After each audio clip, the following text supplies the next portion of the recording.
The click of a camera, the capturing of a potentially game-changing moment. But what impact will imagery like this have on the U.S. presidential elections? And two examples of the kind of journalism the Israeli government could do without. Al Jazeera's The Crackdown on the Network continues. And open source reporting, the kind that can take Israeli disinformation and blow it apart.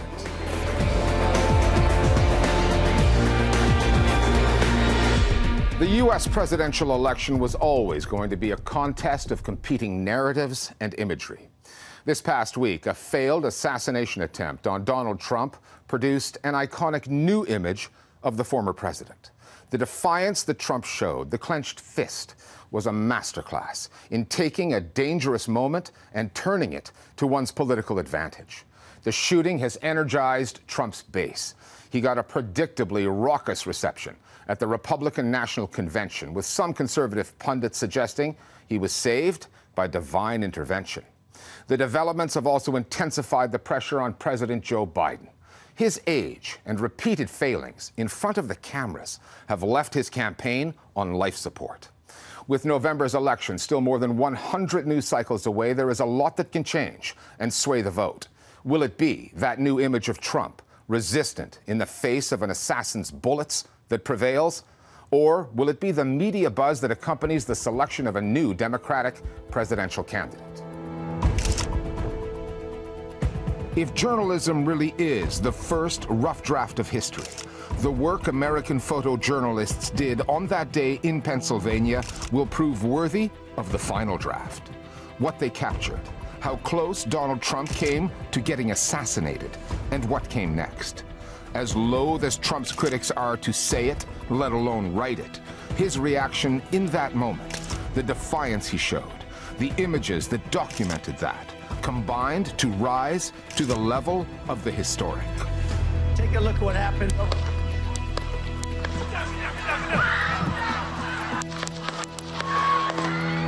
To see him be inches away from getting shot to death by a bullet wound to the head and stand up and raise his fist and say fight, fight, fight. I mean, no matter like what you think of him, he has produced himself an iconic image for the election campaign. How that then refracts through the media, and particularly the right-wing media, is obviously more troubling. Rallying around their strong man, so brave, who rises to the moment. I think this was a miracle of God.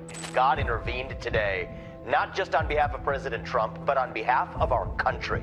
He's a legend now. I mean, he's... Whereas I think all we're seeing is showmanship. This photo has, in fact, managed to fuel conspiracy theories because you couldn't have staged it better. That's not to say it is staged, but it's that you couldn't have staged it better. The flag right behind Trump in the photo, his fist raised.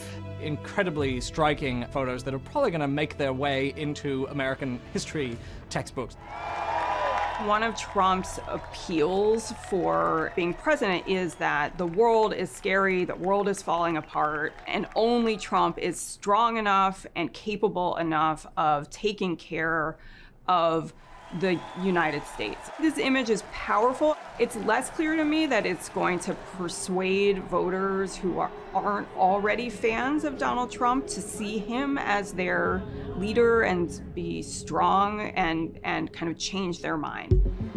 Post-Pennsylvania, Donald Trump spent a few days taking the high road, talking about the need for unity, before basking in the bright lights at the Republican National Convention and returning to his usual form. If you took the 10 worst presidents in the history of the United States, think of it, the 10 worst, added them up, they will not have done the damage that Biden has done. But on the assassination attempt itself, Trump left the more partisan takes to Fox News and other voices on the right. The journalists are the ones who have been manufacturing this for 8 years. An extraordinary amount of recklessness and dishonesty in the American news media, such as questioning the loyalties of the Secret Service agents responsible for protecting Trump, or blaming more liberal media outlets for planting the seeds of violence in their audiences. The most hateful network in the history of our republic is MSNBC. The angle conservative voices tend to leave out Trump's own history of stirring up violence. January 6th, 2021 comes to mind, a day that claimed the lives of 5 Americans. The radical left knows exactly what they're doing. They're ruthless, and it's time that somebody did something about it. Still, with the help of one would-be assassin whose motivations remain a mystery, the defining image of Donald Trump, that mugshot from a few months ago, may have changed to this one from a week ago. You can portray the election as a battle over those images, right? I think Democrats point to the mugshot as convicted of 34 felonies. And for supporters, he is the fighter that the U.S. needs, that some of the authoritarian measures are what's needed, and his Democratic opponents saying that the strongman criminal is who the candidate is. Though he is a survivor of an attempted assassination, there's much more to him than that. We don't know whether voters are going to go to the polls in November and the image foremost in their mind is going to be Donald Trump, the criminal, found guilty of sexual crimes, Donald Trump, the fraudster, or whether it's going to be Donald Trump, the man who lifts his fist in defiance when someone tries to kill him. We don't know. And some other people might look at it and see a person whose immediate instinct is, how can I get a photo op out of this assassination attempt? So whatever your pre-existing views on Trump are will affect the way that you interpret the photo. It would be overstating the power of that image to say people that weren't already aligned with Trump will suddenly say, oop, get me to the polls. It's more that people who were, maybe willing to sit it out might say, oh, he stood up in that moment, we'll stand with him. And we can be absolutely sure that Trump will say, I stayed and I lived for this country. Will you vote for me? Will you get out the House and vote for me? But no, I don't think it'll be like a decisive calling undecided voters to the polls kind of moment. Now compare those pictures of Donald Trump with the enduring image problems faced by President Joe Biden, who continually appears elderly and confused. Such as this interview, when asked about diversity in his administration. He cited his Secretary of Defense, Lloyd Austin, but seemed unable to remember his name. I named the Secretary of Defense, a black man. Or this encounter, in which the president looked like he confused another woman for his wife before the real Jill Biden intervened. Cast your mind back 1 week to when the question of whether Joe Biden was too old to run again was the biggest news story on the planet. All it took to blow it off the front pages for about 3 days and temporarily quell voices of dissent in the Democratic Party was a lone gunman in Pennsylvania. It is a problem of, what is the media narrative this week? Voters are capable of getting more information than whether or not Biden is too old or Trump is a threat to democracy. I think we can walk and chew gum at the same time. And while we're complaining about the media, let's focus on what these candidates are talking about rather than who's ahead by 3 points in Virginia today. More coverage of policy rather than the kind of horse race narrative is also something that voters can use and should be a focus. For example, the most serious issue in the world today is the climate catastrophe. We have seen heat wave records being shattered. And of course, as bad as it is out here, it's worse in California, where it is really frightening, really dangerous, and it is fueled by fossil fuel use. Is there a debate about what to do about that issue? Well, not really, because we are all distracted by personalities, by the TV drama, the soap opera of presidential politics. And really, this assassination attempt, you couldn't have scripted it better. If we see the presidential campaign as a long TV drama, it is like something out of, in fact, it might have even happened in The West Wing. Good evening. We are getting reports that multiple gunshots were fired at President Bartlett. Yes, we have seen an overshadowing of other issues. So really, the narrative is being reduced to robust strongman Trump enfeebled Biden. And these are frameworks of personality, of character, of even corporeal standing, very little to do with political issues. If I were the Democratic Party, I would focus far more swiftly on replacing President Biden.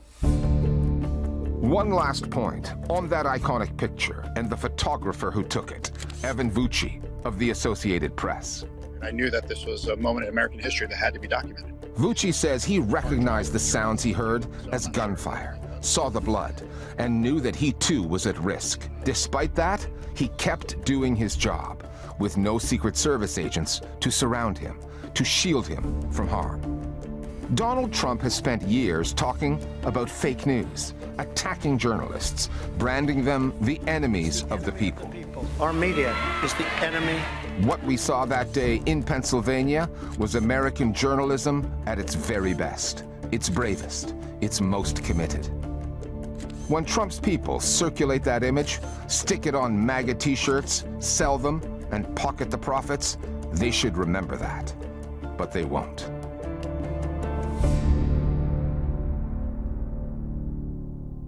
To Israel now, where the government is seeking to extend its ban on the operations of Al Jazeera. The country's communications minister has been in the Israeli media justifying this move, and Tariq Nafi has been following the story.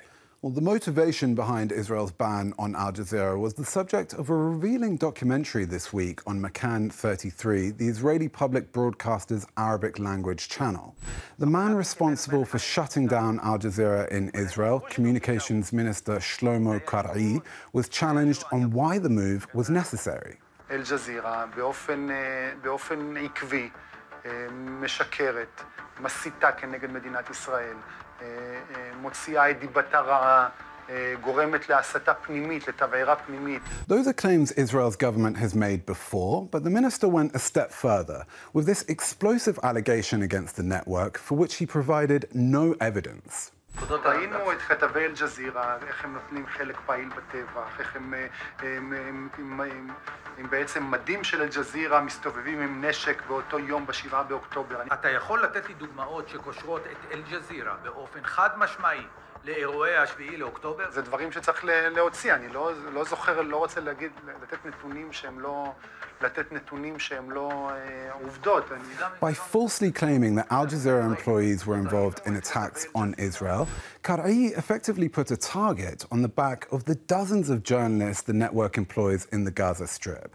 Al Jazeera's journalists are among the 160 reporters who've been killed by Israeli forces in Gaza, a number greater than any war in modern history. The Israeli military says it does not have a policy of targeting media personnel or civilians, but the position is undermined by the testimonies of its own soldiers.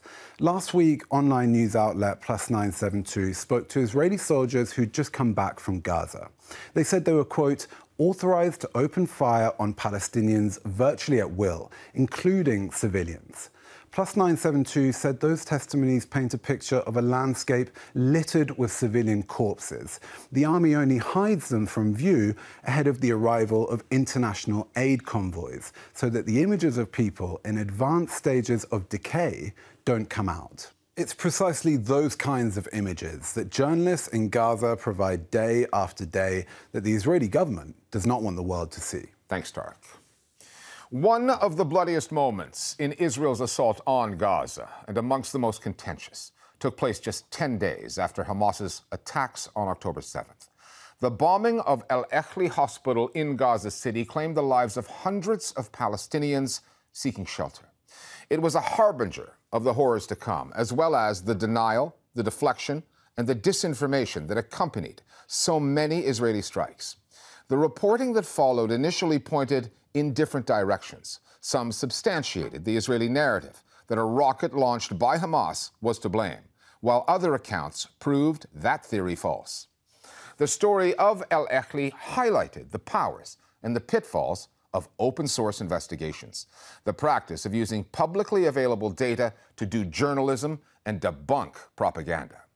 The Listening Post's Ryan Coles now on what happened at Al Echli, and what the coverage of this story tells us about the strengths and weaknesses of open-source journalism. A major development and breaking right now in Gaza, the Palestinian Health Ministry. 7 p.m. in Gaza City, October 17th, 2023. Reports surface of a devastating explosion at one of Gaza's oldest hospitals. إذا نشاهد ونسمع هذه الصور لاستهداف المستشفى الأهلي المعمداني. It was not the first time a hospital was attacked, but this was different. The worst single mass killing of Palestinians in the Israel-Gaza war so far. Chaos and horror at the scene. Much of the building has been destroyed. The Israeli military had been conducting bombing raids on Gaza City that night. Early news reports pointed the blame at Israel, but within hours, a counter-narrative emerged. Who hit the hospital is in dispute. The Israel Defense Forces say it was an errant missile fired by the militant group Islamic Jihad in Gaza. Immediately, it was contested whether Israel had been the source of the particular munition that had created a crater right outside the hospital. Also disputed was how many were dead or injured. So immediately, you have this tension around whether a hospital, which is supposed to be protected under international humanitarian law, had in fact become a target of Israel. Israel pushed back against that and said it was a failed rocket. It was at night, so there wasn't a lot of video. And as these claims kind of circulated, the headlines kind of adjusted and became more vague to accommodate the uncertainty.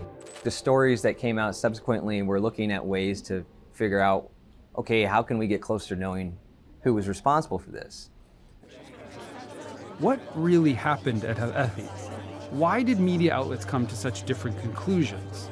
To answer those questions, you have to understand the strengths and the shortcomings of what is known as OSINT, open source intelligence. In a moment of conflict or catastrophe, the video and photos captured by eyewitnesses often contain valuable clues or indicators. These publicly available or open sources of information can then be used by investigators to make sense of what can otherwise seem chaotic. When you take that material and compare it with satellite imagery, the geographical landmarks can help you figure out where a place is, a practice known as geolocation. These methods have made it much easier for journalists and citizens to assess whether something is true or not, to see things from a different vantage point. But while OSINT appears scientific and fact-based, it is just as open to the same biases and assumptions that any reporting is. Trust CNN. A few years back, because of the Iraq War and the financial crisis, you had a lot of distrust of the media. Smartphones created this whole opportunity that everybody was a potential witness. What it needed was somebody to process it, somebody to analyze it, and turn it into some kind of a coherent narrative or a story. Open source investigators started filling that gap. You suddenly have people able to challenge mainstream media by having access to a global audience on their own. The original idea of open source investigation is that it would be a very democratizing force, that people who were closest to sites of conflict, moments of crisis, could get their perspectives out to the public in ways that could be quite powerful for journalism, for war crimes investigation. I think we're kind of entering into a sort of golden age because we're seeing newsrooms across the world embrace open source analysis.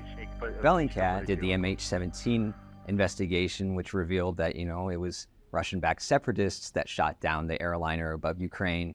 We've seen these kinds of really powerful reports that have held powerful actors to account, like BBC Africa Eye when they did their Anatomy of a Killing investigation. Putting all this evidence together, we can say with certainty that the killings took place here. Or the New York Times with their radio intercepts on Russian airstrikes in Syria. These coordinates aren't for a military target. They point to this underground hospital. One of the things that happened with OSINT was that it became a threat to states. It's a form of counter-forensics in a sense, because forensic capabilities in the past, they used to be in the hands of states. Now, states, which in the past used to protect their misdeeds through secrecy and through obfuscation or just denying access, so they themselves became the targets of analysis. And one of the ways that they are trying to counter that is they have hijacked its aesthetic to sow their own disinformation and to sow their own counter-narratives. The trajectory analysis from the barrage of rockets confirms that the rockets were fired close proximity to the hospital. The idea that Israel was not responsible for Al-Ahli first emerged online from anonymous OSINT accounts. The claim rested on one video, an Al Jazeera live stream, which showed a mid-air explosion. The morning after, Israeli military spokesperson Peter Lerner went on the BBC with his own open-source presentation, referencing the video. Al Jazeera broadcasted it last night. They were broadcasting it live. And this is the rocket that you see actually impacts, falls out of the sky and impacts into Gaza. That was a line that the IDF pushed during interviews with various media outlets. They said, look, you can see the failed rocket here in the sky, and then it crashes and hits the hospital. Well, it turns out, New York Times was able to do an investigation, and they figured out that this supposed errant rocket was actually originated within Israel. It came from an Iron Dome interceptor site. Using these 3 cameras, some of them from Israel that were live streams or CCTV footage, we can see that this rocket originated in Israel. By this time, the theory had spread. Major organizations, including Wall Street Journal, CNN, and others, published analysis of what happened. They said very definitively that that rocket is the cause of this attack. Tonight, a new CNN forensic analysis confirms that the deadly blast at the hospital complex in Gaza did not come from Israel. So many people had put their reputations into supporting a certain assumption that it became harder for them to climb down. So that assumption since then has remained, even though every aspect of the factual basis of it was completely undermined by the New York Times, by Al Jazeera, and by forensic architecture. The trajectory shows the missile was launched from outside Gaza, near to a known Israeli Iron Dome site. And the result of that was that since then, the media coverage has skirted around the issue of assigning responsibility anytime some major atrocity occurs. Al-Ahli was an example of the power and limitations of open-source investigations. It showed how events surrounding an atrocity are so often open to subjective interpretation, how OSINT can be used for all sorts of ends, including by states pushing their own narratives. And it showed that open-source reporting cannot replace the fundamentals of journalism, being on the ground, talking to people, and collecting evidence. The reality, of course, though, is that the open source investigation has also been weaponized by a number of organizations and individuals who really want to push a particular narrative. This is the Shifa Hospital. At a first glance, it looks like a regular hospital, right? But inside and beneath it lurks a much darker secret. We've seen Israel put out its own digital open source investigations using very similar visual signatures to push their own interpretation of things that have happened. What we're seeing now with newsrooms adopting open source tools and combining that with the shoe leather journalism, the interviews with people on the ground, I think it's creating more powerful stories than what we would just get with a simple open source analysis. I think that's still important, but I think when you combine it with these interviews and on-the-ground stories of people that are actually victims or actually affected by these incidents, you're going to get a more powerful story that is more impactful for people. Open source investigators, I do think, have grown increasingly confident about what they're able to determine based on finding information online. But where I do think we're landing today is an understanding that it's all source investigations that are the most powerful. So I do think the future is really going to be about bringing together people with those traditional fact-finding skills with people who have a deep understanding of how information flows on the internet, where the opportunities are, where the challenges lie, and how to counteract those challenges so that together we can tell a more complete story than we ever have before. And finally, back to Joe Biden. At the time of this recording, he is still running for president, but floundering at one public appearance after another. We are well aware that by the time you watch this, Biden may have been forced to pull the plug on his campaign to make way for a younger, more vibrant candidate to oppose Donald Trump. It took a while, but Democratic bigwigs have all signaled it's time for him to go. So the discussion on the front pages of the nation's newspapers has changed. Even if Biden drops out, though, and prepares for his retirement, he will still be the U.S. president until January of next year.